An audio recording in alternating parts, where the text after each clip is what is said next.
In the last vlog we sailed right through Greece all the way from Foligrandos in the Cyclades up to Lefkada in the northern Ionian. We are just going past Lefkada. This is where we wintered 2 years ago, so it's quite nice to go past and have all those memories and think about all the things we did in the winter. But yeah, we're going to go up past Lefkada and through the canal and heading to Preveza, where we actually bought this boat. You and me, we're family. The bond that we share is as deep as the sea. No matter how rough things may come to be, you and me, we're family. Sing ho, hey, along for the ride. Ho, hey, I'll stay by your side. Ho, hey, you'll always be alright by me. Yes, you're alright by me. Okay, yes, we're going through Lefkada Canal. Wow, it's busy.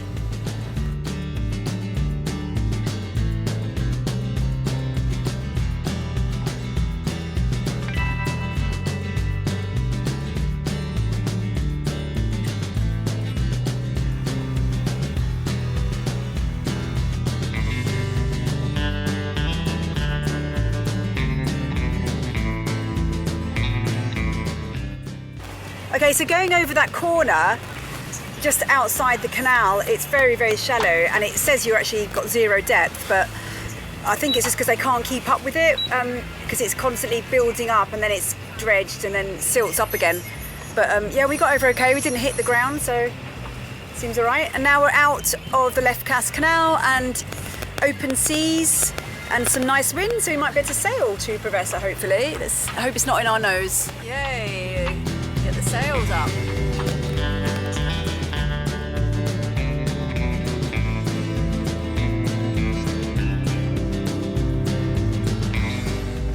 So we're just entering the channel to Preveza now.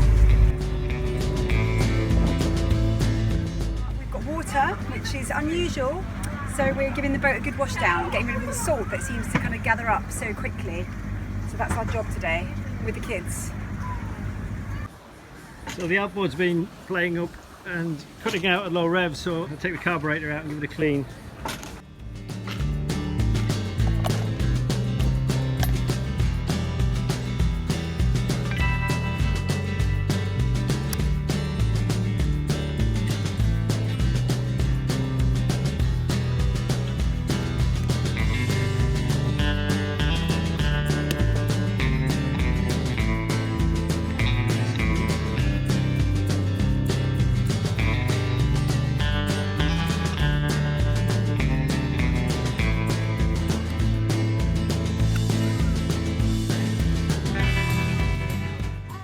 Nothing seems to be clogged or blocked, or there's no varnishing in the inside, so baffled really.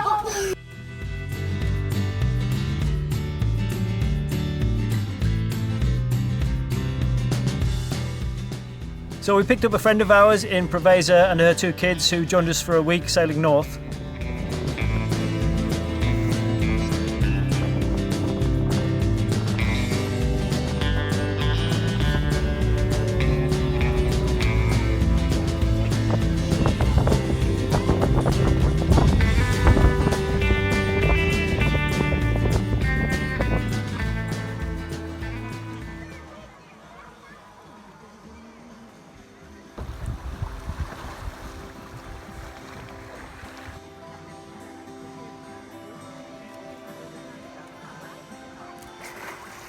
So we stayed a few days in Preveza and then sailed up yesterday to Rocks Bay, which is one of our favourite anchorages in the whole of the Ionian.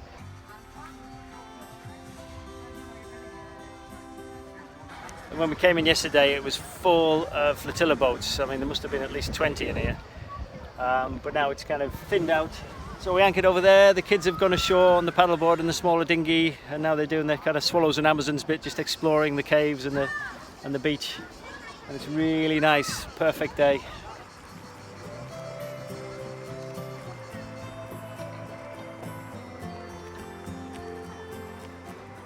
We came about 2 years ago with the kids It was the first anchorage we ever came to, and it was a great introduction because it's got beaches and caves to explore and some fantastic snorkeling.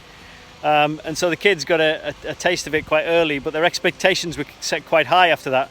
And they've always talked about coming back here, so it's been really great the fact that we've been able to come back here and bring some friends with us as well and do a bit of exploring.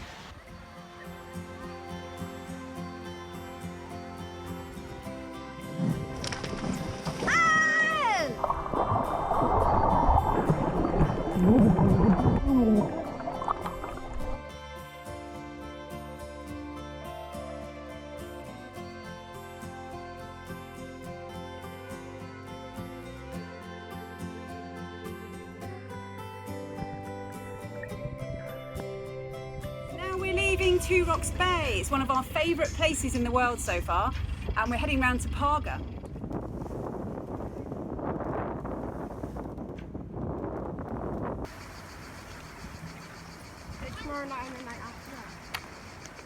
So yesterday we made the sail up from Two Rocks Bay to Parga. It's almost like having a small island atmosphere on the mainland, but we love it here. I mean, we came here last about 2 years ago. And it was quite a nostalgic trip then because I used to bring flotillas up here with Nielsen 15 years previously. It's a lovely little town. We had a walk around the castle yesterday, which is the first time I've been there actually. Of all the years I've been coming here, I've never actually got into the castle. We're going to walk until those, and we're going to go get one of them knocked down.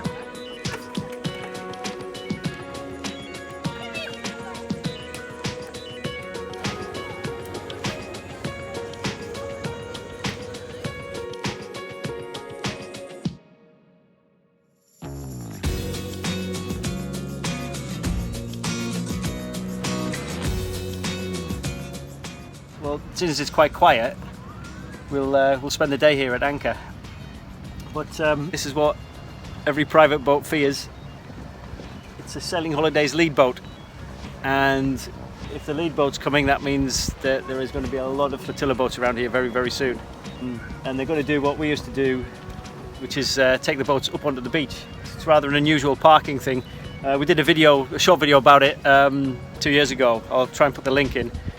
But you've got to take the boat up onto the beach, drop the kedge anchor, and then take the bow anchor up on the beach and bury the anchor in the beach. It's quite an unusual procedure. But yeah, there's the lead boat over there, which means in about an hour's time it's going to get very packed, and we're going to have to keep an eye on our anchor.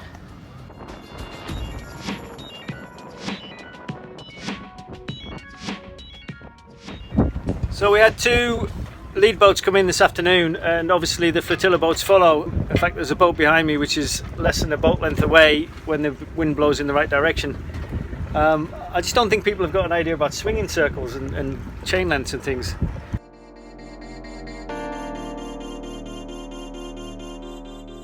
The thing about this crowded anchorage is you get people emptying out their holding tanks and you can't go swimming.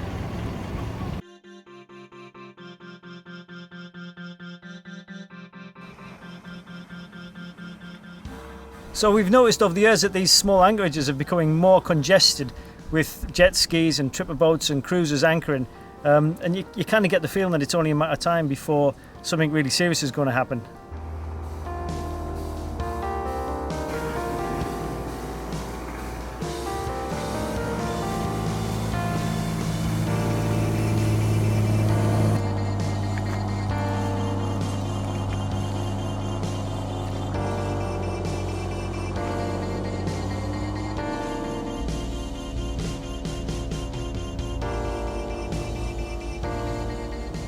The problem with sailing from place to place and country to country is it's very difficult to get medical treatment when you need it. A few episodes ago we mentioned that Arenka had developed a condition where she was losing her hair, and over the weeks this condition has got slowly worse, so it looks like we might have to stop for a while somewhere to get treatment, but we'll let you know how we get on with that. Well, we've been in lovely Parga and my friend was with us and she's left, so it's kind of like back to reality, which isn't that bad really, is it, reality? But we're heading up the coast because we're waiting for the right wind to cross, because we could go now, but we're going to end up with not much wind and we'll end up motoring. We don't want to do that. So we're going to wait a good 7 days actually. It looks like the wind's going to turn. and then we're going to shoot across to Sicily then. But we've found a nice little place that we can go up the coast called Mourtos, which means dead. So we're going to go up there and hang out and get some washing done, fill up with water, and enjoy the Blue Lagoon up there, and then cross, I think. That's the plan.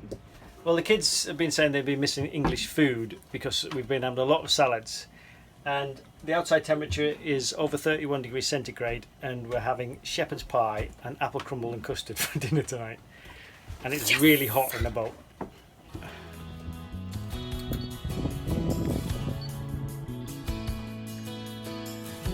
The end of summer, the weather can change quite dramatically in the Med, so we had to wait for a weather window, so we had to make use of the time as best we could while we were in Sivota Mourtos.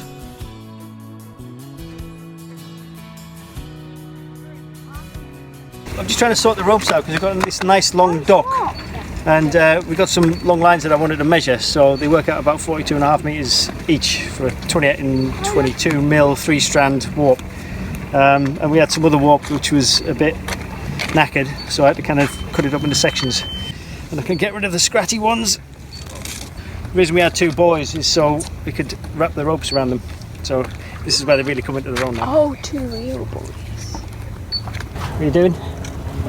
I'm sorting out the ends of the rope.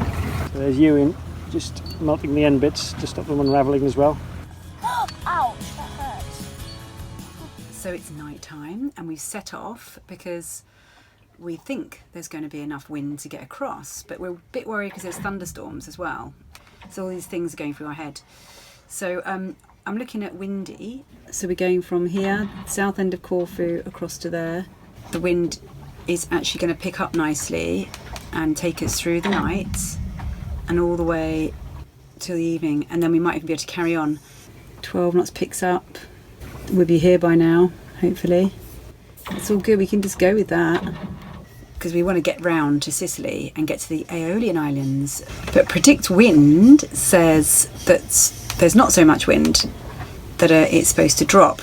It's really hard to get a kind of definite forecast. We've got to go today, really, as well, because it's the 3rd of September and our cruising tax finishes on this day, and we don't really want to fork out another 150 euros. But this is what we're really worried about today, is the thunderstorms. Okay, so this is the stuff, the thunderstorms. So we're just going to see. Morning, we've got a bit of this to avoid. It seems to be passing south, so we're thinking of staying north and just hopefully on the edge of it. Yeah, in the middle of the night, that's not nice because you might be there then with it. We don't like that, but we might stop, maybe anchor, and then as soon as it passes, carry on. I'm just coming to the end of the night watch. We set off at about 8 o'clock last night from Sivota Mourtos, which is up near the Albanian border, tucked behind Corfu, and we're crossing the Adriatic towards Italy. It took us a while to find a weather window, and even though this isn't the ideal one, it was the only one we could find within a week. We've been dodging the storms. We've kind of been skirting around the north end of one all night, only doing about 3 knots to slow us down, and then we're going to sort of tuck behind the storm and just catch the following winds down to the southern tip of Italy, and then eventually onto Sicily. The weather's been really difficult at the moment. It's kind of not in our favour, or it's too low, or when the winds do kick in, then there's a load of thunderstorms that come with it. But that's the nature of it. We've got September to cross the Mediterranean to hopefully get to Spain, do a bit of work on the boat, and then onwards.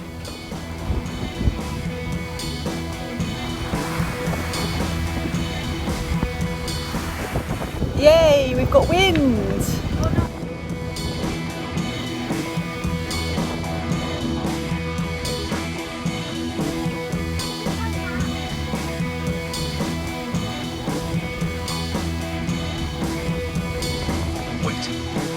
There's a good dust, or about a dozen, of camp.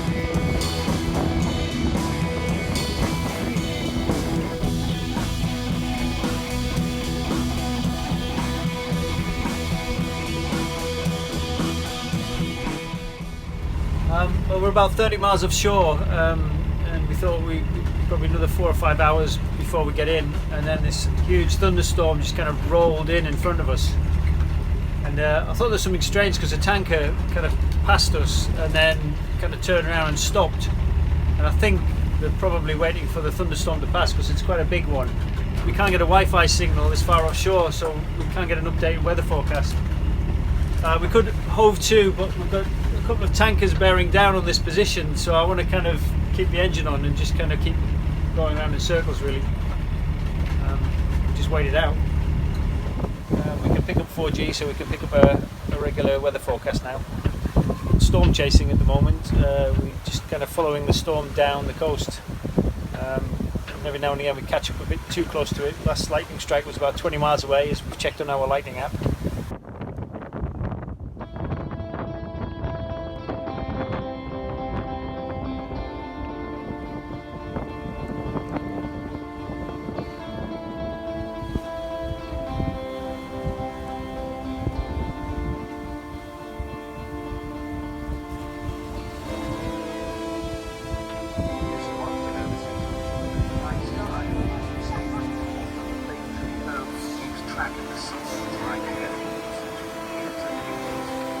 However, they showed him.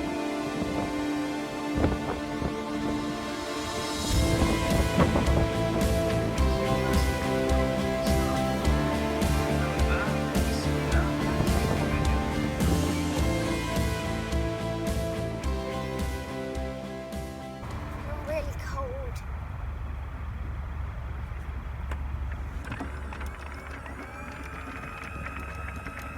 Good morning. We stopped off on the south coast of Italy for a few days just to wait until it was a good time to go through the Messina Strait.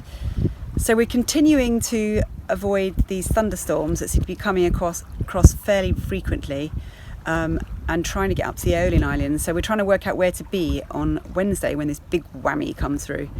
But so far it's all right. The Messina Strait, yeah, that's you've had to sort of work out the tides to get through there, because you can get a tide as strong as 4.5 knots coming against you if you don't time it right. So we've worked it out on the website, the Italian website, and now you're just cruising on the very, very south tip, the foot of Italy, and we're going to kind of swing round. So we're kind of heading towards the toe of Italy, and we're going to swing round into the Messina Strait and head up and find an anchorage somewhere for tonight maybe, and then I think we're going to do a dash to the Aeolian Islands. We'll see how it goes. So that there is the very southern tip of Italy. That's like the toenail of Italy.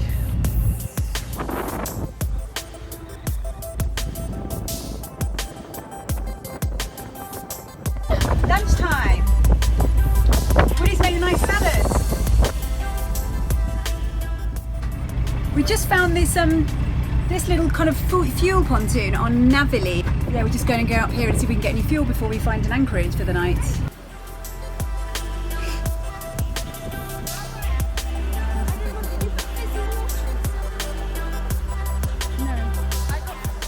Okay, so we are now going to anchor in the Messina Channel tonight, but the engine needs rest, and so do we. Maybe a swim. So using Navili again, I've just started using it again. I used it all last year and I've started using it again this year. It's free to use, but we've actually subscribed for £8 for a year. You get offline as well. But yeah, there's some people just anchor and then put their reviews on, so it's brilliant. So this one, someone anchored here around the mooring buoys. They said it was good grip, no swell during the night. During the daytime it's a bit rolly, and they enjoyed watching the sword fisher boats. It was really good, it's very secure, and it's 2 steps from the beach and restaurants, so they were very happy to find it, so we're going there tonight. We've got to the anchorage on the edge of the Messina Strait, and we were going to go and get some provisions because we know we're going to the Aeolian Islands. We were going to put the small engine on because we're kind of running out of fuel for the bigger outboard, and we're going to put the small outboard on the dinghy, but it wouldn't start, you know, typical. So Woody's had a look at it and see what he has found. So we had even more problems with the carburettor, this time on the other outboard. I think what it is the biofuel they mix with normal fuel these days leaves a deposit in the carburettor. It's basically my own fault. I should have winterized it better at the end of last season. So I think what happened was the biofuel that was mixed in with the normal fuel left a deposit. I mean, this was the fuel that came out the carburettor. That should be clear. Okay, this is the pin in the carburettor that lets the fuel in from the reservoir from here, and that was completely caked as well. So I'm trying to clean it up as best as I can. But it looks like that hole might be blocked. Tiny. That's It is. really tiny. People think of engines as quite robust, chunky things, but it actually comes down to the tiniest little things like this. We didn't really want to row with 5 of us and then have to get the shopping back. It's kind of too late now anyway, so we're just not going to bother. We're going to get by with what we have.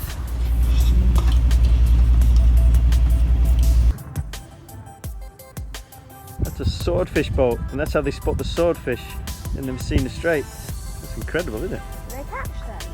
That boat over there is a swordfish boat, and it spots swordfish. These boats are called Passerelles, which is basically that thing sticking out. And it's just an ancient tradition that's still going on now, although obviously a little bit more sophisticated. But the idea is that the fish don't hear the engine because it's sticking out, that passerelle, so much. And if they spot a fish, then someone will go out and harpoon it. I've heard that now they're kind of going for anything now, and maybe overfishing a bit as well, like in most places. Yeah, so we're kind of at the top of the strait now, and we're steaming along at 5.8 knots into the wind.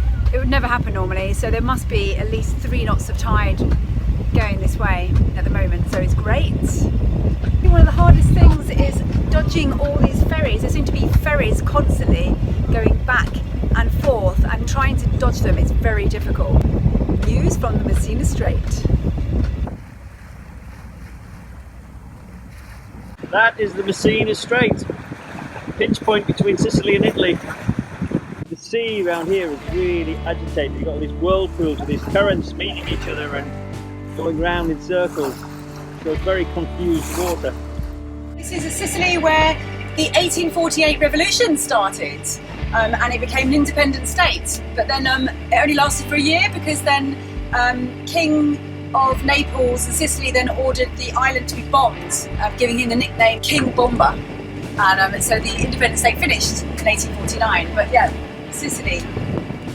So we didn't get to explore the whole island of Sicily, but we did go to Syracuse and really got into the food there. So you can see that on our one of our previous vlogs. Just click the link.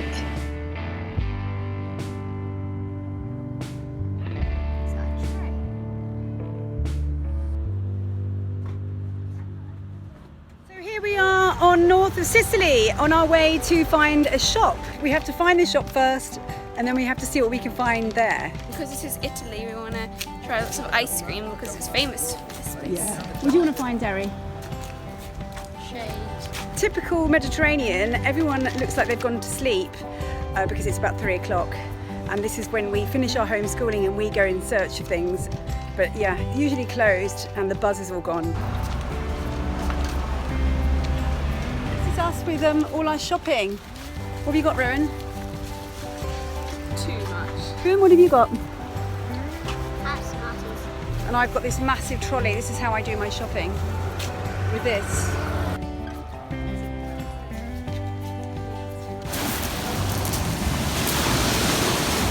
So we've got to try and get all our shopping, which is now in the boat, and all of us, past that bit there. It's dodgy. The challenging bit now is to get all our dinghy now off this beach, which seems to be quite a lot of swell, and back to our boats. So we're just waiting for some of this swell to subside, hopefully. So our outboard is just not starting, so instead we have to row, but one of the oars is broken, so we end up nearly going in circles. Oh, and there's a ferry coming, it's going to cause us a wake. There's all.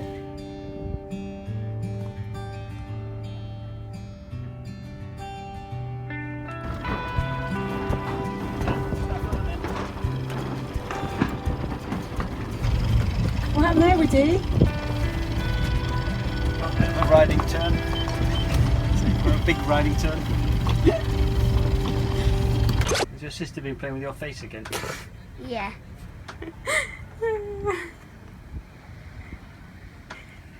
We could do with some more books, more Dora Kingsley books. We'd like some of those.